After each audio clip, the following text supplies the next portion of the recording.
شرسه اكثر. الفرق تريد البقاء في دوري زين، وفرق تريد الصداره وتريد البطوله وتعديد المراكز وطول العمر.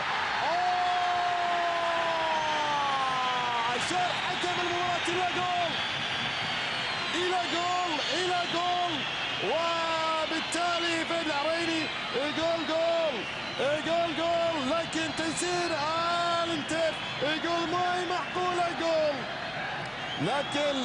لكن هي جول، هي جول، واشار الى جول فهد العريني حكم المباراه.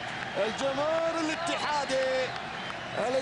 الاتحادي يفرح لهذا الهدف، ولكن كانت يعني طريقه دخول الهدف غريبه شويه، ما كانت متوقعه، لكن في الاعاده وطبعا خروج حارس المرمى واحتكاك ايضا محمد نور مع حارس المرمى تيسير الانتيف. شوف اللعبه، هذه اللعبه العرضيه من دون سوزا، هذه الكره العاليه وخروج حارس المرمى حاول انه يمسكها. والله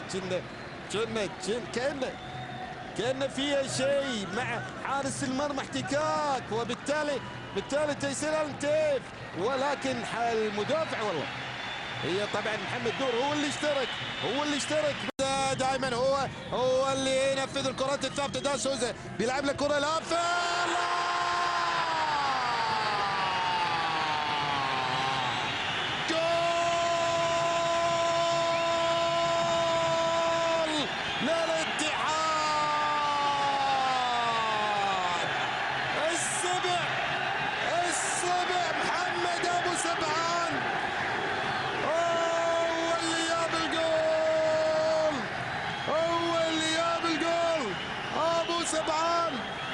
محمد ابو سبعان السبع، ما الا السبع، شلون وهو ابو سبعان؟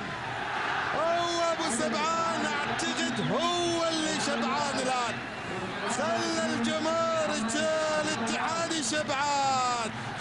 شوف الجول، شوف محمد ابو سبعان على يسار حارس المرمى تيسير الانتف عمل اللي عليه في الكرة الماضية، لكن هذه ثابتة، هذه تثبت حراس المرمى. الكرات هذه بهذه الطريقة تثبت حراس المرمى، صعبة.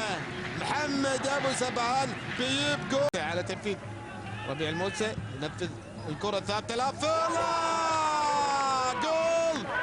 جول سوما، جول اخر ربع ساعة، 15 دقيقة في مجال سوما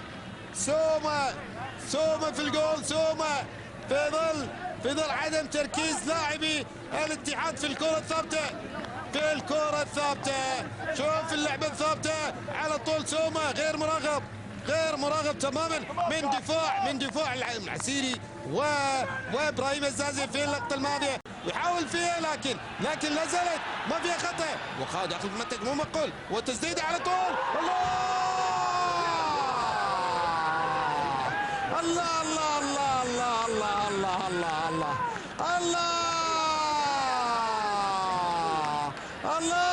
يا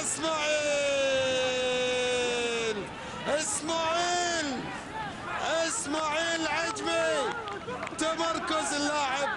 تمركز اللاعب، هو عقل اللاعب يضع في هذا التمركز. شوف اللعبة، شوف ما طلعت ويبدو في ارتباك واضح في الدفاع الاتحادي. شوف اللعبة لا زالت، وهنا عبد الله دوش